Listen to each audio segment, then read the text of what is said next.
तुझ्या हाताला काय लागलं? तुझ्या हातामधून अरे रक्त बाहेर येतोय. हे काय लागलं?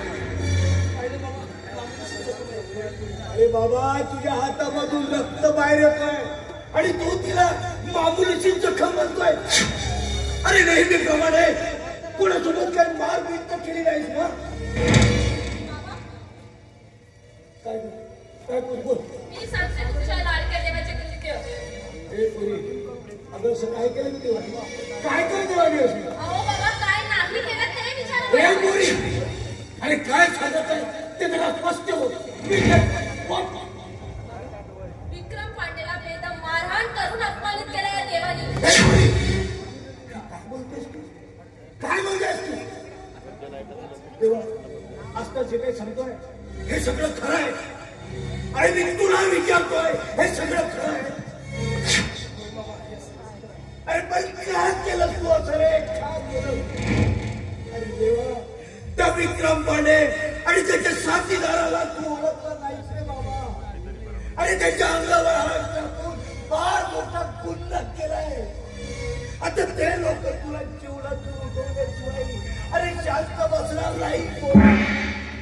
अरे कशाला कशाच्या भानगडीत पडणार? आणि मला सांग, अरे त्यांच्यासोबत भांडण करण्याचं काय कारण होतं रे? होय बाबा, मी मारलं ते विक्रम पांडे.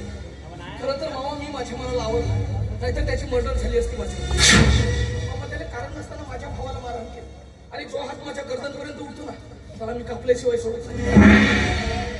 एका सज्जन माणसाच्या इज्जतीवर असले लांछन उडवताना तुला काहीच वाटत नाही का रे? तुला काय माहिती? तुला काय माहिती? असता अगं दुरून डोंगर साजरे दिसतो, तू त्याला चांगलं ओळखत नाही. आणि मी मघांपासून बघतोय तू त्याची सारखी बाजू घेऊन बोलत आहेस. अगं तुझा आणि त्याचा संबंध तरी काय? ऐकायचं तुला काय समजायचं? ऐकायचं आहे? मग ऐक, माझं विक्रमवर जीवापाड प्रेम आहे. आणि हो, काही दिवसानंतर आम्ही लग्न सुद्धा करणार आहोत. आणि यानंतर विक्रमकडे नजर असलो जरी पाहशील ना तर खबरदार.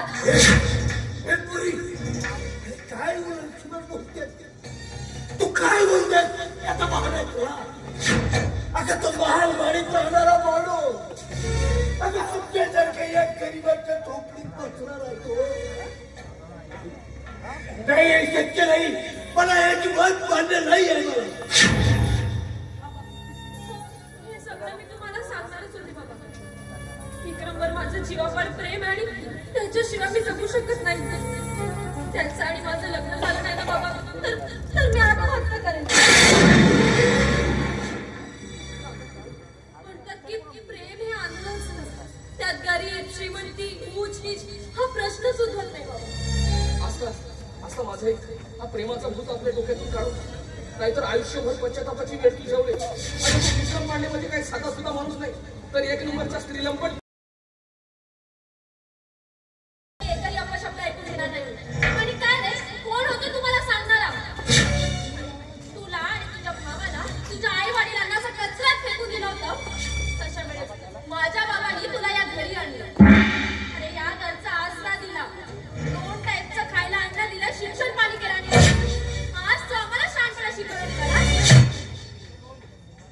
हे बघ, आजपासून ना तुझ्यासाठी आणि तुझ्या त्या लाडक्या भावासाठी ना आमच्या घरचे दरवाजे कायमचे बंद.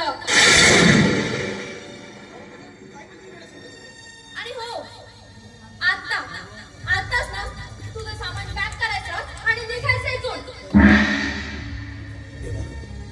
आस्था जे काही बोलते ते अगदी खरं आहे. अरे सत्य आहे ते.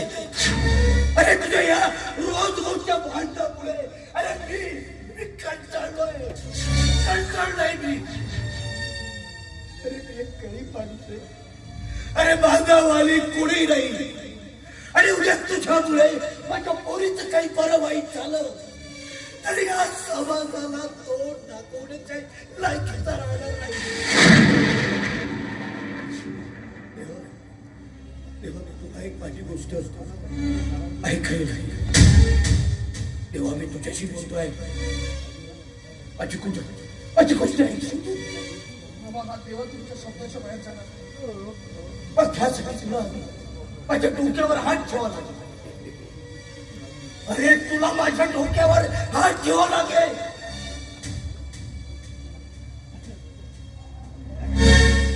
तेव्हा ऐक, तुला एक घर आणि गाव सोडून तू कुठेतरी निघून जावं.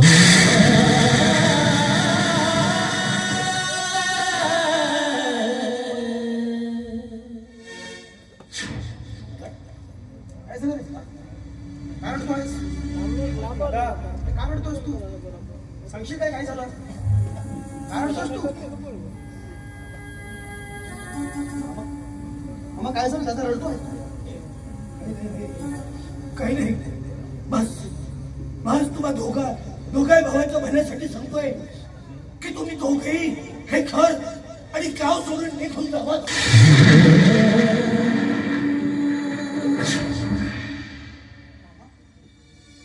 आम्ही घर सोडून कुठे जाणार नाही. का जाणार नाही घर सोडून? बाबाने एकदा सांगितलेलं तुला ऐकू आलं नाही का? तुम्हाला हे घर सोडावं लागेल. असं कोणता गुन्हा केला की ज्यावर आम्हाला हे घर सोडण्याची वेळ आली? अरे मी माझ्या निर्णयावर अगदी ठाम आहे. मी तुम्हाला सोडून कुठेही जाणार नाही. एवढं कठोर शिक्षा नका देऊ बाबा. यानंतर तुम्ही जसे म्हणाला तसंच वागेल. मी कुणाशी भांडण करणार नाही, झगडा करणार नाही. पण हे गाव आणि घर सोडायला भाग पाडू नका नका पाडू. मी तुमच्या पाया पडतो, पण इतक्यात कठोर निर्णय घेऊ नका तुम्ही. मी तुम्हाला शेवटचं सांगतोय. आजपासून नाही तर आतापासून तुम्हाला हे घर आणि काम सोडावं लागलं. आणि तुम्ही दोघेही भाऊ हे जर घर सोडा नाही ना तर उद्या तुम्ही दोघेही माझं अरे मेलेलं तोंड बघा.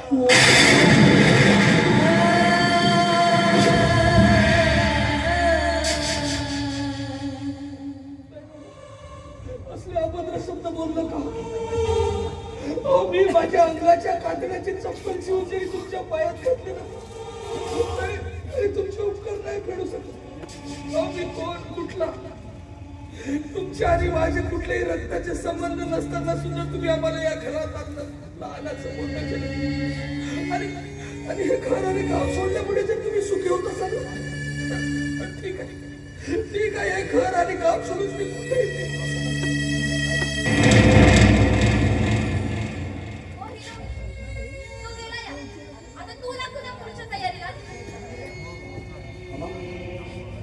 मला सांगेल की अन्यायाचा प्रतिकार करणे काही गुन्हा आहे. त्या विक्रम पांढरी माझे काही दोष नसताना मला मारहाण. डॉक्टर बाबासाहेब आंबेडकर म्हणतात की अन्याय करण्यापेक्षा अन्याय सहणारा हा जास्त गुन्हेगार असतो. मामा सांगा की का बरं आम्ही अन्याय सहन करावा? तुझी भाषणबाजी बंद झाली असेल ना तर तू निघू शकते.